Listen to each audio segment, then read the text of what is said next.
നമ്മളൊരു സാധനം കഴിക്കാൻ കൊതിച്ചു കൊതിച്ചിരുന്ന അവസാനം അത് കഴിക്കാൻ കിട്ടുമ്പോൾ ഒരു സന്തോഷമില്ല. അതാണ് എനിക്കുള്ളത്. ഞാൻ ചൈനയിലായിരുന്ന സമയത്ത് കഴിച്ചിട്ടുണ്ടായിരുന്നതാണ് ഈ ഒരു ബ്രെഡിന്റെ സാധനം. എനിക്ക് ഭയങ്കര ഇഷ്ടമായിരുന്നു. പ്രഗ്നൻസി ആയ സമയത്ത് ഞാൻ ചൈനയിൽ വെച്ചിട്ട് ഇതൊക്കെ വേണമെന്ന് പറഞ്ഞപ്പോൾ അന്ന് കിച്ചാൻ എനിക്ക് വാങ്ങി തരില്ല. അതിൽ എന്തൊക്കെയുണ്ട്, ഇത് നമുക്ക് കഴിക്കാൻ പറ്റിയ ഇൻഗ്രീഡിയൻസ് ആണോ എന്നൊന്നും അറിയില്ലെന്ന് ഞാൻ ഇനിഷ്യൽ സ്റ്റേജിൽ കഴിച്ചില്ല. പിന്നെ എപ്പോൾ കിച്ചാൻ പോയി വരുമ്പോഴും അത് നോക്കുമ്പോഴേക്കും എല്ലാ കടയിലും തീർന്നിട്ടുണ്ടാവും. പക്ഷെ ഇത്തവണ വന്നപ്പം നമുക്ക് ആ സാധനം കിട്ടി.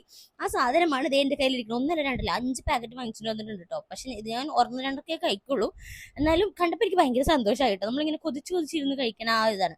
അന്ന് എനിക്കത് ഭയങ്കര ഇഷ്ടമായിരുന്നു. ഇന്ന് എനിക്കത് ഇഷ്ടമാകോ ഇല്ലയോ എന്നൊന്നും എനിക്കറിയില്ല. അപ്പം ഞാൻ എന്തായാലും കഴിക്കാന്ന് ചോദിച്ചു. ഇതുപോലെ 2 ലെയർ ഉണ്ട്. അതിൻ്റെ ഉള്ളിലായിട്ട് ക്രീം അല്ല, ബട്ടറോ എന്തോ സംതിങ് ആണ് കേട്ടോ ഫില്ല് ചെയ്തേക്കണത്. ആൻഡ് അന്ന് ഞാൻ അതേ കഴിച്ച ടേസ്റ്റ് എനിക്ക് ഇപ്പോഴും ഉണ്ടായിരുന്നു. എനിക്ക് ഭയങ്കര ഭയങ്കര ഭയങ്കര ഇഷ്ടമാണ്.